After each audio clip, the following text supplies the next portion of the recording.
yung pag-Yolanda. Naghahanap na may-ari ng apartment Nakita ko unit na kung po. saan nagsimula ang Ano po apoy. yung Habang pansamantalang naululuyan sa binakay ko na. multi-purpose hall ng barangay, Wala ang palang 30 laman. pamilyang apektado ng Hindi naman naman.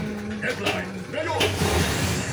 Ang abangan ng headline ngayon sa Nasukan ko lang, nagsinyas ako, wala naman huli. Alam ko, kulang buwan lang ng huli. Ayun na nga eh.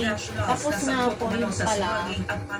Sabi ko hindi na rin po pwede silang ilan kasi iba yung headline ngayon sa Luzon ni April Rosales. Sige, ano muna lang yan kasi sayang. Ninakaw ng kasambahay sa Ilocos Tuloy mo Norte. na lang. Amo, Huli. iwanan pa Yan, ng gituloy sulat. ko na lang. Ano na siya? Sarili na. Babalik ng Ayun. headline. Sarili ako. Ano yan ang sarili lang. 450 or 400 ba yun? Tapos hanggang na maging 500, hanggang 600, kaya na 750 na. Dalawang kung kaya pinasukan ko, hindi ako nulugan ng maayos. Yun na nga ako eh. Ang buto naman yung huli kong napasukan, 21 years ako, ito maganda. Tuloy-tuloy. Ayun, kaya nga eh. Kung pagdating ko ng 60 ay masaya ako. Ganda yung ito. Ganda ang mga buwan-buwan. Sa tanda.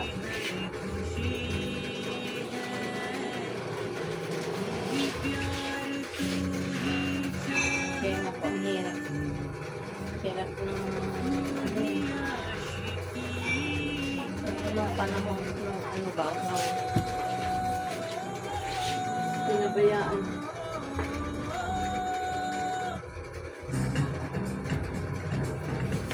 Pinabayaan ko lang yun yung Gawing-gawing na mga una sa headline ngayon. bagyong Yolanda. Nagbabalik ang headline ngayon. Tinawag ng Armed Forces of the Philippines na katawa-tawang biro sinasabing 10-dash line ng China. Nagbabalita tayo ng serbisyo sa Campo Aguinaldo, si Marlene Padiernos Mars. Jeff Interactive balikan at tinawag ng joke designed for entertainment purposes ng Armed Forces of the Philippines ang 10-dash line na tuwing ng China sa West Philippine Sea.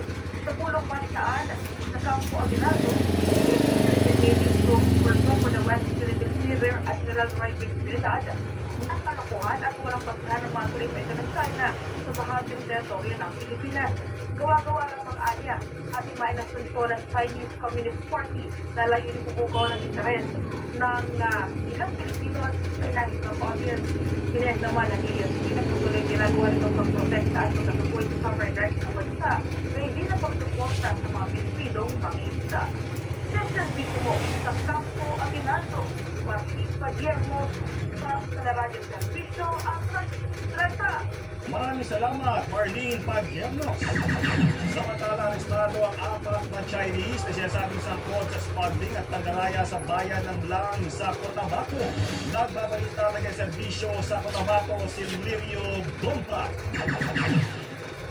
Jeff, resulta ang pagkakaaresto ng 4 na dayuhan ng pagtutulungan ng Bureau of Immigration, National Bureau of Investigation Region 12, Philippine Drug Enforcement Agency 12, Blang Municipal Police at suporta ng Joint Task Force Central at 6th Infantry Division ng Philippine Army.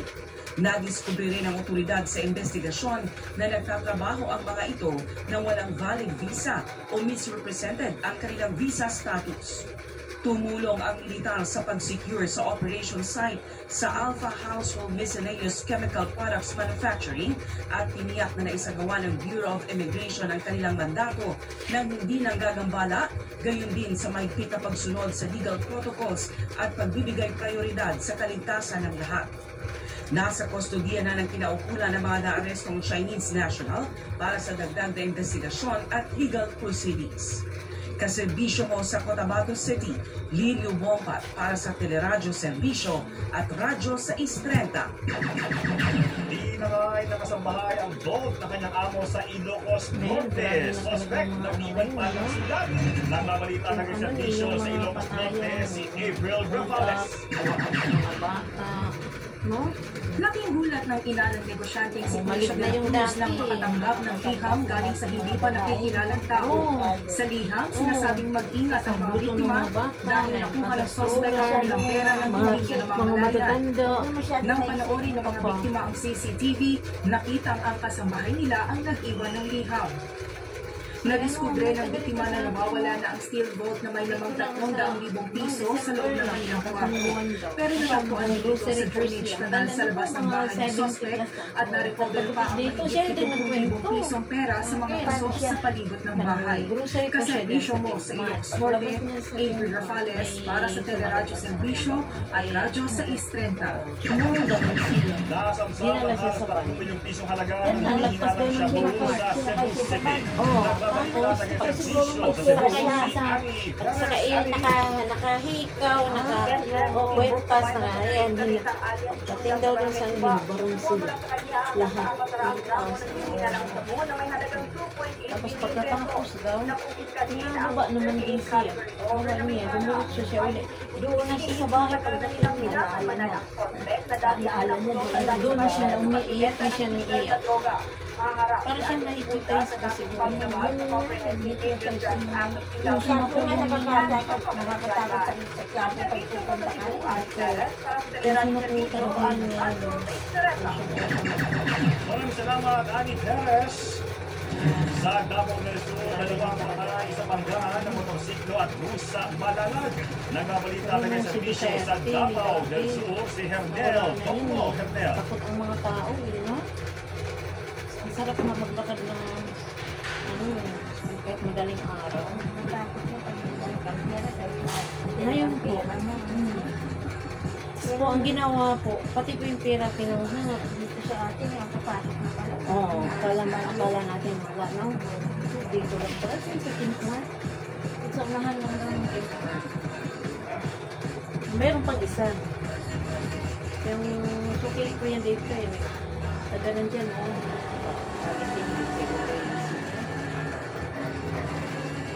Diyan din sa may Kimpmart din daw. Banda. Nakuha daw siya ng pabili ko lang. Ay, wala na siya mga ikaw, walang tama. Gusto mo yung natatanda ka pa doon. Yun na po ang ano nila po. Matanda na o bata. Wala na silang pinipili. Kasi ang mga matatanda ba hindi na makayanan na wala na mga utak na. Mga mahina na ba din yung mga pakiramdam. Ganito po. Pinag-enroll din siya dyan sa wedding babae. Diba dyan, baka gustong chinilas.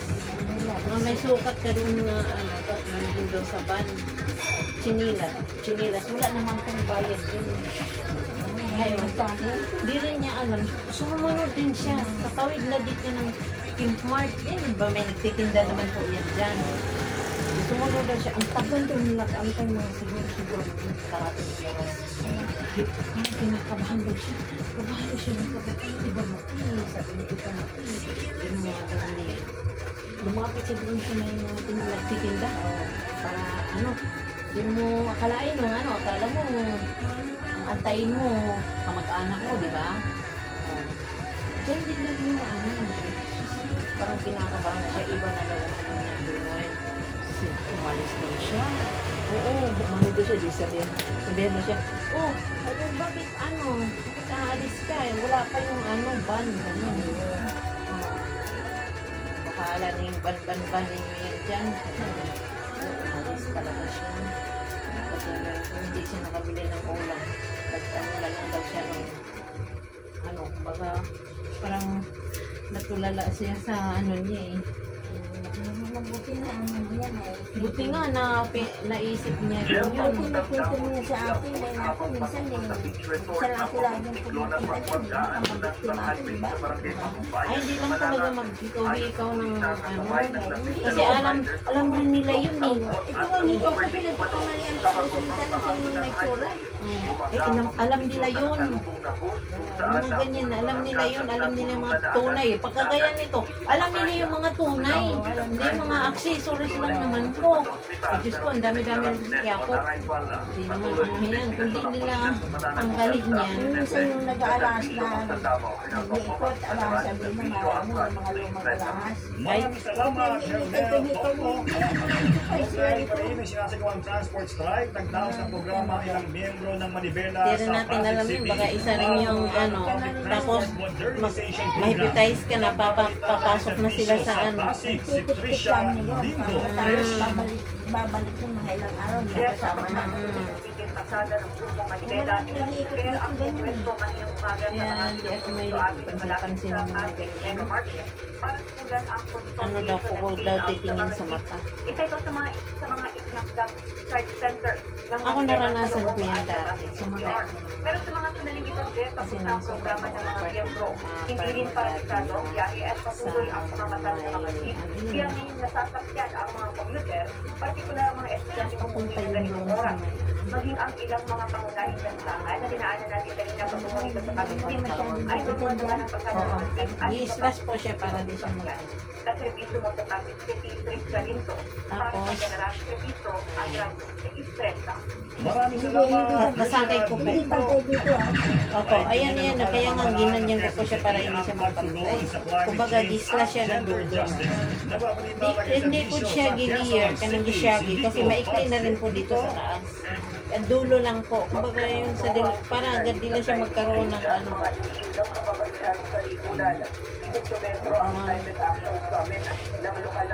Tapos pag tumatanda pa lang, nangyayipis na nangyayipis ang dulo. Kasi po, pag may malalaglag, wala nang kapalit yun. Para basta ba, ang bata, 7 years, malaglagan ang ipin. May kapalit pa, pag 7 years, pag bata pa. Pag may matiguang na, pals natin, wala nang kapalit.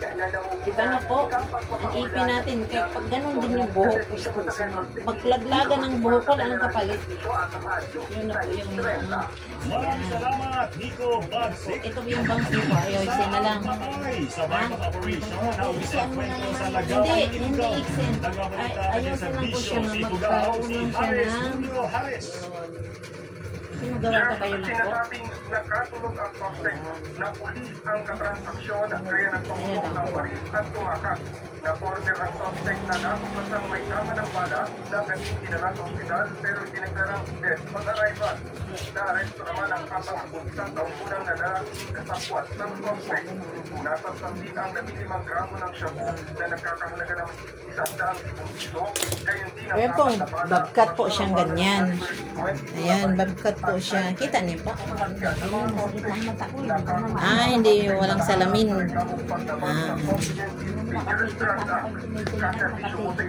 Kaya nga po, ingat po kayo sa ano, pag mayroong makipag-usap po sa inyo po.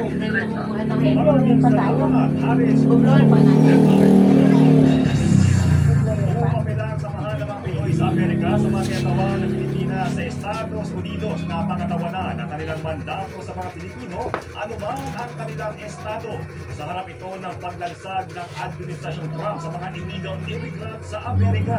Sa padaya ng programang Gising Pilipinas, aminado si John De La Cruz ng Migrante USA na sobrang nakababahala ang sitwasyon, lalo sa mga out of status, walang papel o underdocumented. Takot na rin anyan lumabas sa mga naturang Pinoy na sinasalakay na rin ng komunidad maging ang mga tuturing na sensitive area gaya ng mga ospital at simbahan.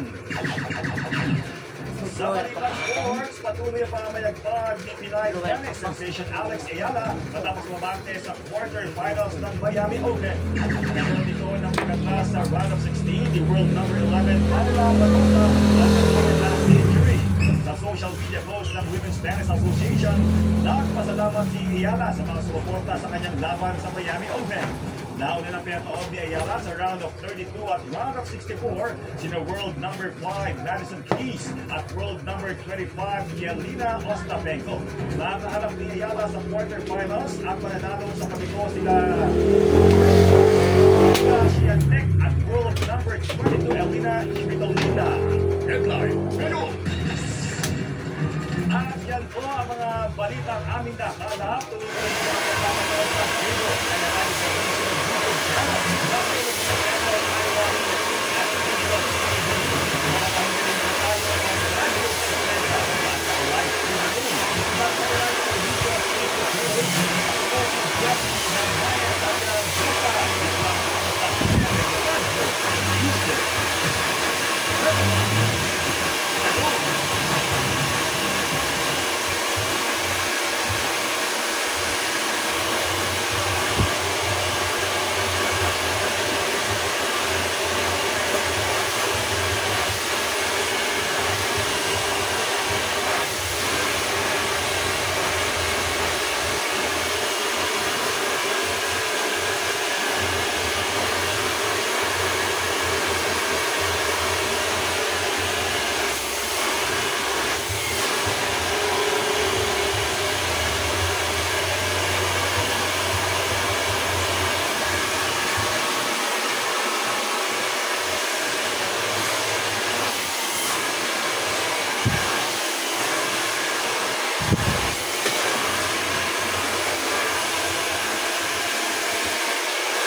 Paano nag-start mo sa akin?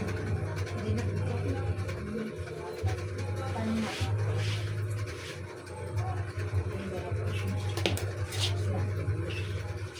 Sila ba? Hindi ko natatali-talian. Paano nga? Bobcat.